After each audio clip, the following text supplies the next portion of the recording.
मसीह यीशु के जिंदा जलाली और कदूस नाम में आप सबको सलाम। मैं पास्टर फवाद अपने तमाम साइमीन को मसीह यीशु में सलाम पेश करता हूँ और खुदावंद की शुक्रगुजारी करते हैं आज के इस खूबसूरत और बाबरकत दिन के लिए जिसने हमें जिंदगी की ज़मीन पर कायम रखा। आमीन। जो मैं चाहता हूँ कि आप मेरे साथ निकालिए नए अहदनामा में से लूका तबीब की मार्फत लिखी गई अंजील और उसका 17वां बाब 17 चैप्टर। आज हम नए अहदनामा में से चंद एक बातों पर गौर करेंगे। लूका तबीब की मार्फत लिखी गई अंजील उसका 17वां बाब और 11वीं आयत से हम देखेंगे खुदावंद के कलाम में लिखा है, और ऐसा हुआ कि यरूशलेम को जाते हुए वो सामरिया और गलील के बीच से होकर जा रहा था, और एक गांव में दाखिल होते वक्त 10 कोढ़ी उसको मिले। उन्होंने दूर खड़े होकर बुलंद आवाज से कहा, ऐ यीशु, ऐ साहेब, हम पर रहम कर। उसने देखकर कहा, जाओ अपने तीन काहिनों को दिखाओ। और ऐसा हुआ कि जब वो जाते थे पाक साफ हो गए। फिर उनमें से एक ये देख करके मैं शिफा पा गया बुलंद आवाज से खुदा की तमजीद करता हुआ लौटा और मुंह के बल यीशु के पांव पर गिर के उसका शुक्र करने लगा, और वो सामरी था। यीशु ने जवाब में कहा, क्या 10 पाक साफ ना हुए? फिर वो 9 कहाँ हैं? क्या इस परदेसी के सिवा और ना निकले जो लौट कर खुदा की तमजीद करते? फिर उससे कहा कि उठ कर चला जा, तेरे ईमान ने तुझे अच्छा किया। खुदावंद के पाक कलाम के पढ़े सुने और समझे जाने पे उसकी खास बरकत हो। आमीन। और जो इससे पहले कि हम खुदावंद के कलाम की अमीक बातों की तरफ बढ़ें, मैं चाहता हूं कि आइए कुछ पल के लिए हम अपने सरों को झुकाएं, अपनी आंखों को बंद करें और अपने आप को खुदावंद की आवाज़ सुनने के लिए तैयार करें। Hallelujah Jesus. ऐ जिंदा मेहरबान आसमानी बाप यीशु जी, हम दिल की गहराइयों से शुक्रगुजारी करते हैं इस वक्त, इस मौका के लिए, इस पल के लिए और इस खूबसूरत कलाम के लिए खुदावंद जो आपने हमारे लिए रखा है। हम अपने दिलों की ज़मीन को खुदावंद आपके कलाम के बीच बोने के लिए तैयार करते हैं। मिन्नत करते हैं पाक रूह जी कसरत से जुम्बश कीजिए, तमाम सुनने वाले बेटे बेटियों को अपने कलाम की कुदरत के वसीला से बड़ी तकवीयत और बड़ी बरकत अता कीजिए, छुइए, ब्लेस कीजिए खुदावंद। हम शुक्रगुजारी करते हैं इस पल के लिए, इस मौका के लिए खुदावंद। आपने हमें यह फजल बख्शा कि हम वहाँ मिलकर आपके कलाम की इन अमीक बातों पर गौर कर सकें। आज अपने कलाम की कुदरत के वसीला से खुदावंद तमाम सुनने वाले बेटे बेटियों को बड़ी तकवीयत दीजिए, बड़ा जोर अता कीजिए। ये सब कुछ मांगते हैं मसीह यीशु के जिंदा जलाली और कदूस नाम में, आमीन। लूका की अंजील में दर्ज ये वाकया जो शायद हमने कई दफ़ा पढ़ा, हमने कई दफ़ा इसकी बाबत सुना और हमने कई दफ़ा इस वाक़े पे गौर किया, ये बड़ा मशहूर वाक़या है कि खुदावंद यीशु मसीह जब यरूशलेम को जा रहे थे तो रास्ते में खुदावंद यीशु मसीह एक ऐसे गांव में से गुजरे जिसकी एक तरफ सामरिया का गांव था और एक तरफ गलील का गांव था, और बीच में मतलब वो जगह थी जहां पे खुदावंद यीशु मसीह की मुलाकात उन 10 कोढ़ियों से होती है। जब हम अपने इर्द गिर्द निगाह करते हैं तो आप यकीन जानिए हमें बथेरे ऐसे लोग मिल जाएंगे कि जिनकी लाइफ में थैंकफुल होना, किसी को थैंक यू बोलना, किसी के लिए ग्रेटफुल होना, ये बड़ा ही मुश्किल, बड़ा ही टफ है। लेकिन ग्रेटफुल पर्सनैलिटी एक हम्बल करैक्टर की निशानी है। वो शख्स जो दूसरों का शुक्रगुजार होता है, ये उसके हम्बल करैक्टर की एक निशानी है। वो शख्स जो दूसरों का ग्रेटफुल होता है, दूसरों का शुक्रगुजार होता है, ऐसा शख्स अपने एक्ट से, अपने एटीट्यूड से यह जाहिर करता है कि उसकी जिंदगी में दूसरों की वैल्यू है। वो अपने इस एक्शन से दूसरों को ऑनर देता है, रिस्पेक्ट देता है। ऐसा शख्स जो दूसरों का शुक्रगुजार होता है, ऐसा शख्स हम्बल होता है, वो आजिज होता है, और खुदावंद को ऐसे लोग पसंद है जो दूसरों से मदद ले लेने के बाद खामोश नहीं रहते, बल्कि मौका देख के कोशिश करते हैं कि अगलों को थैंक यू बोला जाए, उनकी शुक्रगुजारी की जाए, उनका ग्रेटफुल हुआ जाए, क्योंकि उनके बगैर शायद ये काम मुमकिन ना होता। खुदावंद को ऐसी पर्सनैलिटीज, ऐसी शख्सियतें पसंद है, और ऐसी ही एक शख्सियत से हमारी मुलाकात इस पैसेज के अंदर होती है। मैं जब इस पैसेज को पढ़ता हूं तो 3 ऐसी बातें, 3 ऐसे नुक्ते हैं जो मेरे सामने आते हैं, और आज मैं वही 3 नुक्ते, वही 3 पॉइंट्स आपके साथ शेयर करना चाहता हूं। लेकिन मैं चाहूंगा कि आप खुद भी कभी खिलवत में कलाम पाक की इन आयात का मुताला कीजिए और फिर देखिए खुदावंद का रूह किस तरह से दिल की आंखों को रोशन करता है। तो अजीजों, हम उन 3 नुक्तों को अपने सामने रखेंगे। सबसे पहला पॉइंट, रूट। वो रास्ता जिसपे खुदावंद यीशु मसीह की मुलाकात इन 10 कोड़ियों से हुई। दूसरा पॉइंट रिक्वेस्ट, वो दरख्वास्त जो इन कोड़ियों ने खुदावंद यीशु मसीह के सामने रखी। और तीसरा point reward, route, request and reward. हम सबसे पहले नुक्ते पे बात करेंगे रूट। खुदावंद यीशु मसीह यरूशलेम की तरफ अपना सफर जारी किए हुए हैं और रास्ते में से वो एक ऐसी जगह से गुजरे जिसके एक तरफ गलील है और एक तरफ सामरी है। और जब वो उस रास्ते के बीच से गुजर रहे हैं तो वहां पर खुदावंद यीशु मसीह की मुलाकात 10 कोड़ियों से होती है, जिसमें से 9 यहूदी हैं और 1 सामरी है।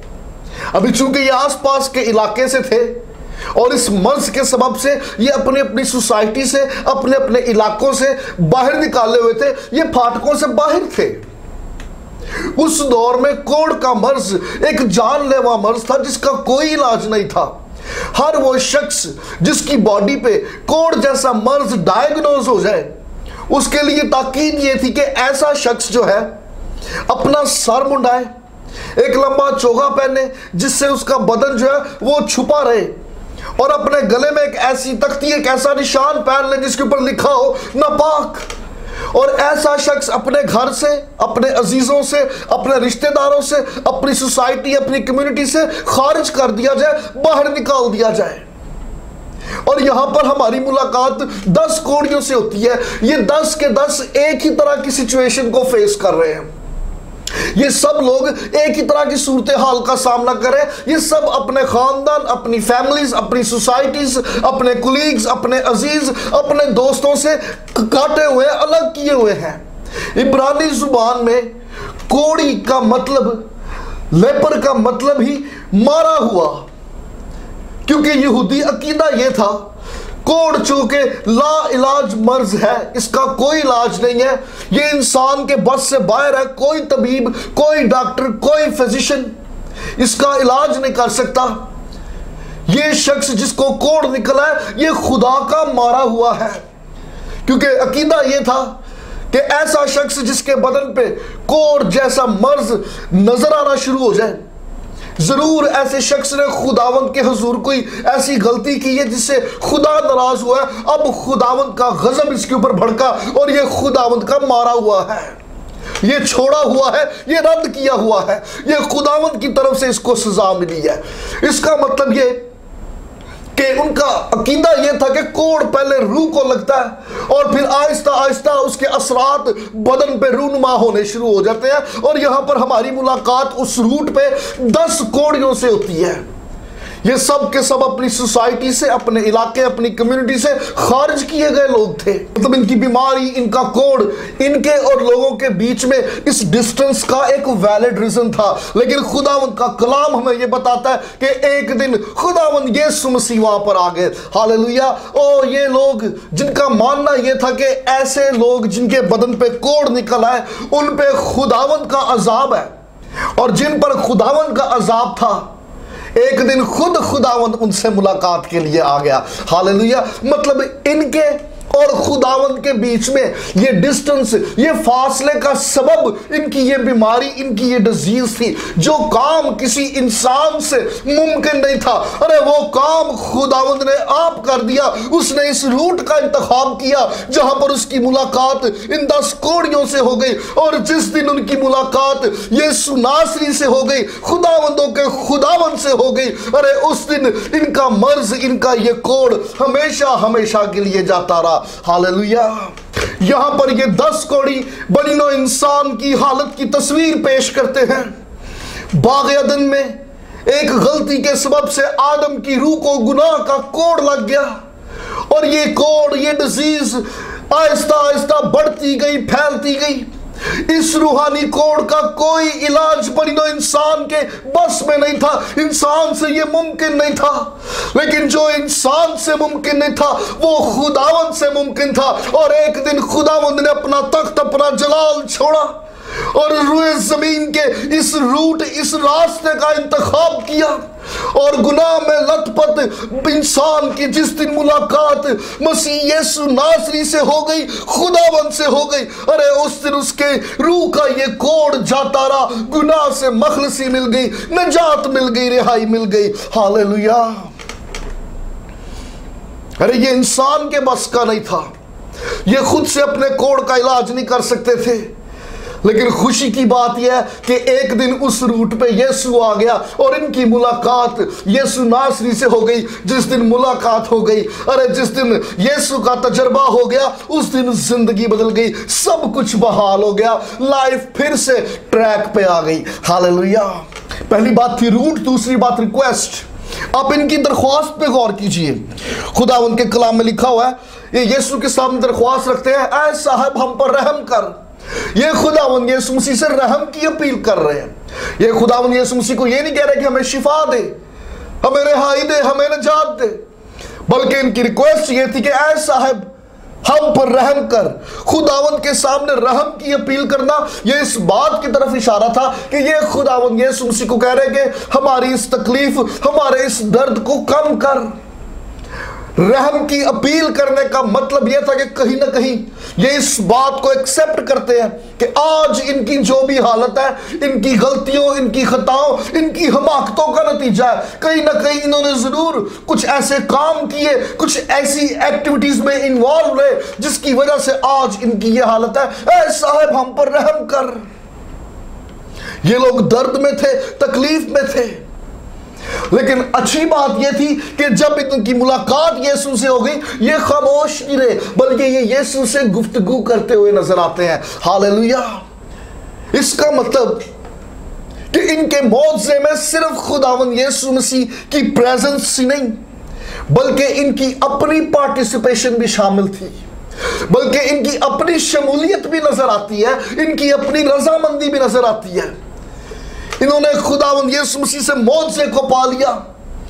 उसकी एक वजह यह भी थी कि अपने दर्द, अपनी तकलीफ, अपनी प्रॉब्लम, इन सफरिंग्स के बावजूद ये खामोश नहीं रहे, बल्कि ये यीशु से गुफ्तगू करते हुए नजर आते हैं। हालेलुया। और हर वो बेटा बेटी जो अपने दर्द में, अपनी आजमाइश में, अपनी तकलीफ में खुदावंद यीशु मसीह से मुंह नहीं मोड़ता, बल्कि अपने हर तरह के हालात में खुदावंद यीशु मसीह से गुफ्तगू करता हुआ नजर आता है, खुदावंद यीशु मसीह से बातचीत करता हुआ दिखाई देता है। अरे ऐसे बेटे बेटियां खुदावंद की कुदरत, खुदावंद के जलाल को अपनी जिंदगियों में देखते हैं। हालेलुया।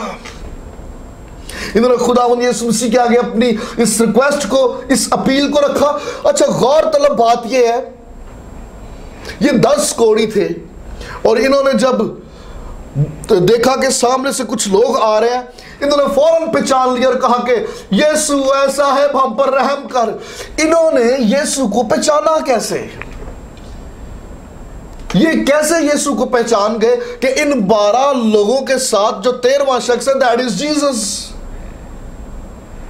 ये कैसे यीशु को फौरन यीशु की शिनाख्त कर ली इन्होंने? अच्छा, 3 एक वजूहात हो सकती हैं।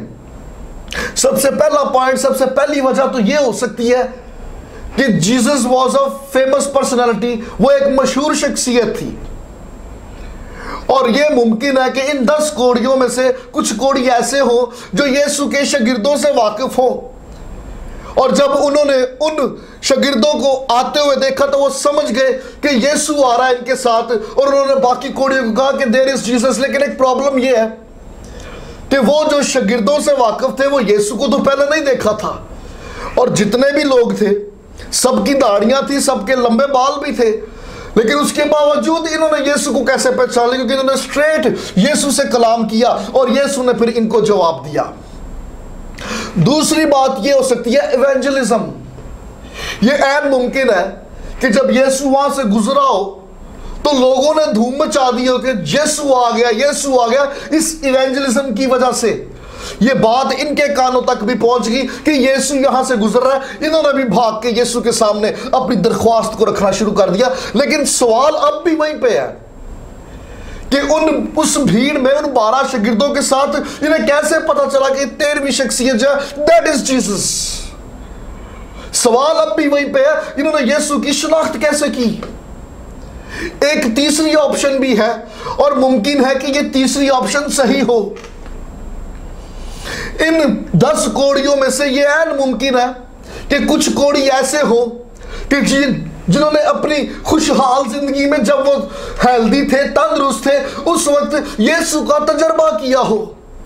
वो भी कभी कहीं किसी भीड़ का हिस्सा बने हो, जहां पे इन्होंने यीशु का कलाम सुना हो, जहां पे यीशु का मौजज़ा देखा हो, लेकिन उन सब के बावजूद इन्होंने कभी यीशु को नहीं पुकारा।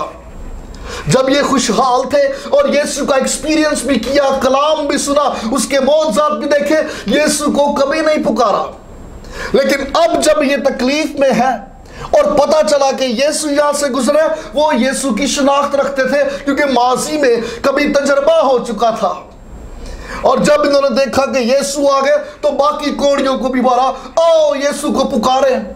और वहां पर जब ये तकलीफ में है, जब ये दर्द में है, जब ये आजमाइश में है, अब इन्होंने यीशु को पुकारना शुरू कर दिया, यीशु ऐ साहब हम पर रहम कर।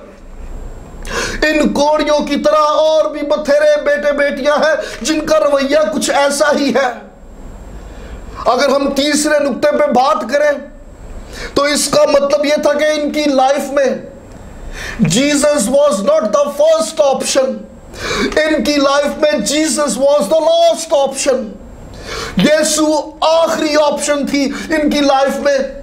चूंकि अब इनके पास और कोई सलूशन नहीं, अब यीशु को पुकारा जा रहा है, यीशु हम पर रहम कर, ऐसा है हम पर रहम कर।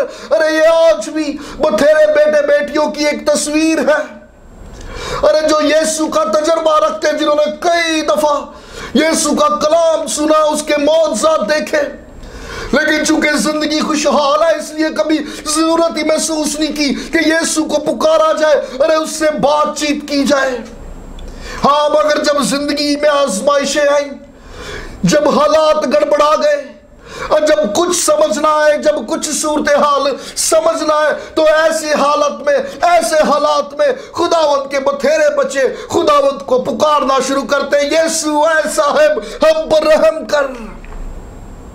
अरे याद रखिएगा, यीशु को कभी भी अपनी लाइफ में लास्ट ऑप्शंस मत बनाइए।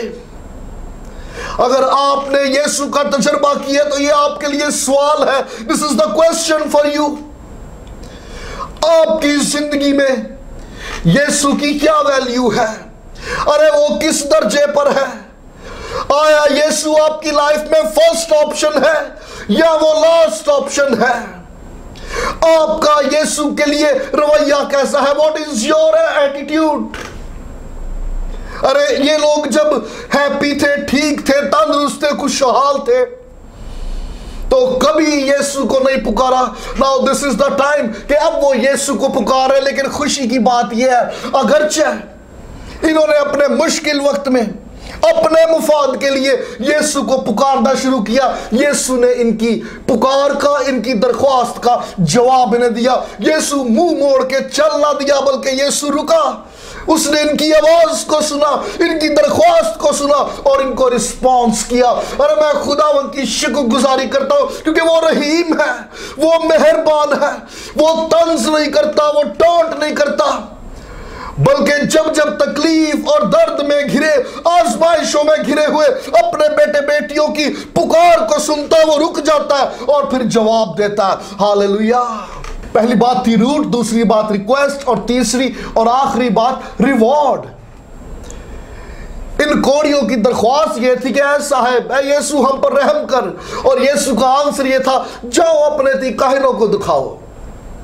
शरीयत के एतबार से देखा जाए तो यह ठीक भी था, क्योंकि शरीयत यह कहती थी कि अगर कोई शख्स जो कोड़ी हो और वक्त के साथ उसके बदन से कोड़ के असरात खत्म होना शुरू हो जाए, तो वो तब तक सोसाइटी में, कम्युनिटी में मूव नहीं कर सकता जब तक काहिन उसका मुआवजा ना करे, उसकी इंस्पेक्शन ना करे, जब तक काहिन हेल्थ सर्टिफिकेट इशू ना कर दे, तब तक ये शख्स कम्युनिटी के अंदर, सोसाइटी के अंदर मूव नहीं कर सकता।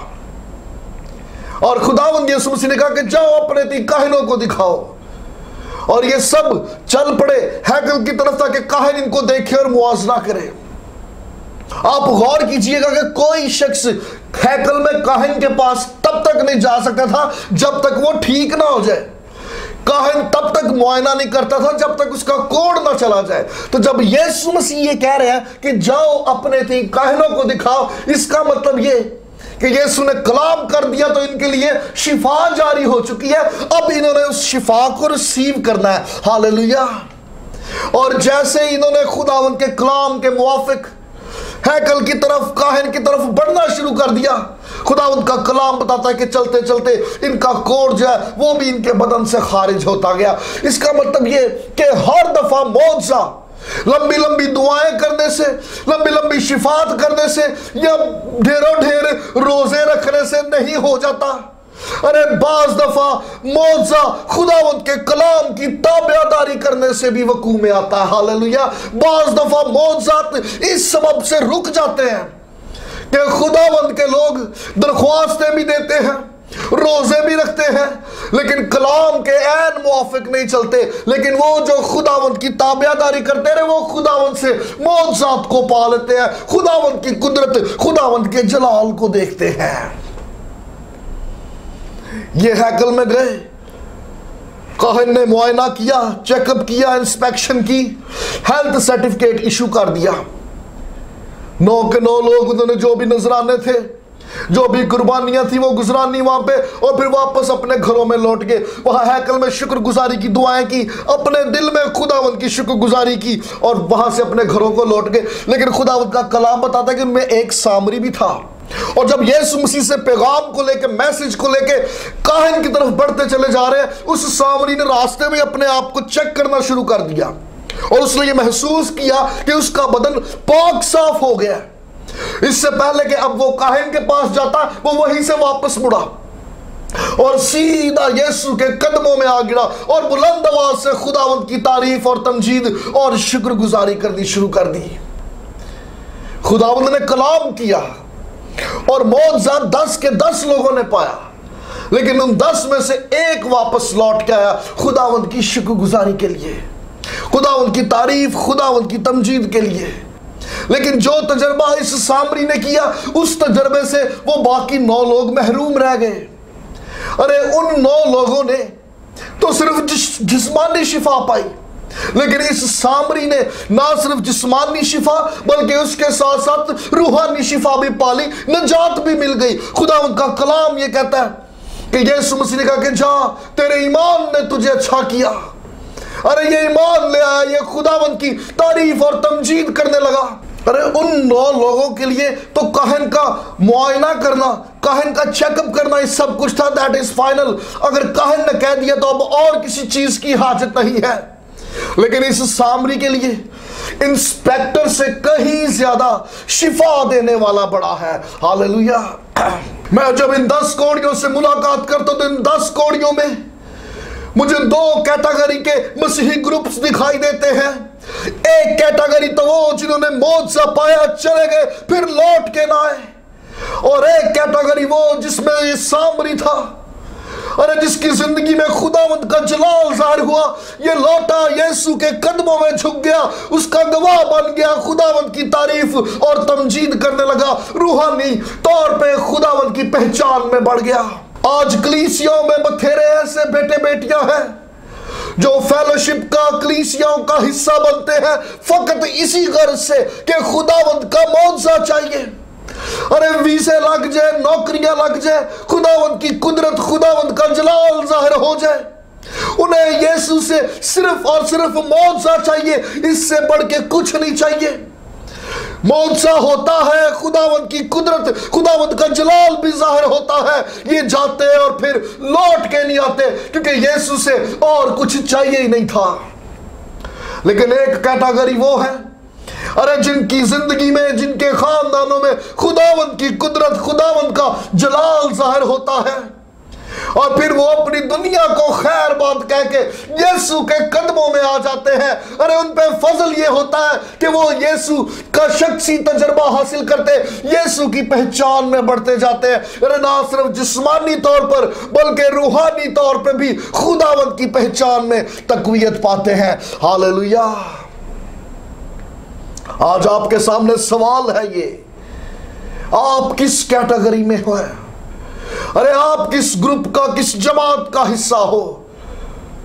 वो जमात जो मफाद परस्ती पे मबनी है, जिन्हें यीशु से फकत मौजज़ा चाहिए, जो यीशु को तब पुकारते हैं जब आजमाइश में घिरते हैं, या वो जिनकी जिंदगी में खुदावंद कुदरत अपने जलाल को जाहिर करता है, फिर वो खुदावंद के कदमों को नहीं छोड़ते, अरे फिर वो खुदावंद की हुजूरी में आ जाते हैं। In which category you are today? आप गौर कीजिएगा कि अगरचे यीशु ने इनमें से किसी को नहीं कहा कि लौट के वापस आना, मुझे मिलना। ये तो सामरी के अपने दिल की बात थी कि खुदावंद को थैंक यू बोलना चाहिए, उसकी शुक्रगुजारी करना बड़ा जरूरी है। लेकिन इसने खुदा जब ये लौटा तो खुदावंद यीशु मसीह वहीं पे थे जहां पे ये छोड़ के गए। इसका मतलब अगरचे यीशु ने नहीं कहा, लेकिन यीशु तवक्को कर रहा है, ही इज एक्सपेक्टिंग, वो एक्सपेक्ट कर रहा है कि अब इसकी जिंदगी में कुदरत और जलाल जाहिर हुआ है, अब ये शुक्रगुजारी में मेरी हुजूरी में झुकेगा। और वो जो खुदावंद की हुजूरी में झुक जाते हैं वो खुदावंद से रिवॉर्ड को पाते हैं। इसका मतलब ये कि खुदावंद अपने बच्चों को ब्लेस करता है, उन्हें बरकतों और नेमतों से भरता है। और जब नेमतें और बरकतें पाके खुदावंद के बेटे बेटियां वापस लौटते हैं, खुदावंद की हुजूरी में झुक के शुक्रगुजारी करते हैं, तो शुक्रगुजारी के इवज खुदावंद फिर अपने बच्चों को रिवॉर्ड देता है। ये सामरी जब शुक्रगुजारी के तौर पे यीशु के कदमों में झुका तो ये खाली ना उठा, बल्कि इसको रिवॉर्ड मिल गया, नजात का रिवॉर्ड। अरे वैसे ही खुदावंद अपने बेटे बेटियों को जो शुक्रगुजारी के तौर पे यीशु के कदमों में झुक जाते हैं, खुदावंद उन्हें खाली नहीं भेजता, खुदावंद उन्हें ब्लेस करता, रिवॉर्ड से भर देता है। हालेलुया। अरे वो आपका मुंतजर है, he is waiting for you. खुदावंद के बेटे बेटियां जब खुदावंद के कदमों में झुककर उसको थैंक यू बोलते हैं, उसकी शुक्रगुजारी करते हैं, तो वो उन्हें बरकतों से और नेमतों से भरता, मजबूत करता और कायम करता है। हालेलुया। आइए हम सब अपने सर को झुकाएं, अपनी आंखों को बंद करें। ऐ जिंदा मेहरबान आसमानी बाप यीशु जी, हम दिल की गहराइयों से शुक्रगुजारी करते हैं खुदावंद इस पल के लिए, इस मौका के लिए, इस वक्त के लिए जो आपने हमें अता किया। खुदावंद यीशु जी, हम आपके कदमों में झुककर आपके नाम को धन्यवाद कहते हैं और शुक्रगुजारी करते हैं इस पल के लिए जो आपने हमें अता किया। यीशु जी, अपने कलाम की कुदरत के वसीला से तमाम सुनने वाले बेटे बेटियों को बड़ी बरकत दीजिए, छुइए, ब्लेस कीजिए खुदावंद, और रूहानी तौर पर आप में व्यवस्था होने का फजल बख्शिए। खुदावंद, आपके जो बच्चे आपके कदमों में झुक जाते हैं वो आपसे रिवॉर्ड्स को पाते हैं, नेमतों और बरकतों को हासिल करते हैं। अपने बच्चों को खुदावंद यीशु जी रूहानी नेमतों और बरकतों से आसूदा कीजिए, छुइए और ब्लेस कीजिए। ये सब कुछ मांगते हैं मसीह यीशु के जिंदा जलाली और कदूस नाम में, आमीन। God bless you. खुदावंद आप सबको अपने कलाम की कुदरत के वसीला से बड़ी बरकत अता फरमाए। God bless you all.